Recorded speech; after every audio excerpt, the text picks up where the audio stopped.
Today, we'll guide you through the process of deleting a quote on Twitter using your PC. Follow these steps to remove a quote post from your profile. To start, navigate to your profile by clicking on your profile icon or username. This will direct you to your profile page where you can view all your tweets and posts.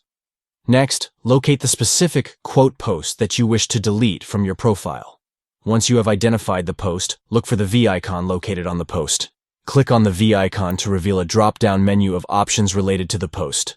From the list of options presented, select Delete Post to initiate the deletion process. A confirmation prompt will appear asking if you are sure you want to delete the post.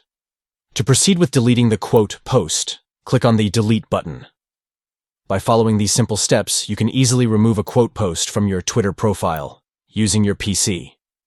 Take control of your content and manage your posts efficiently on the platform. Stay tuned for more helpful tips and tutorials on optimizing your Twitter experience. Thank you for watching.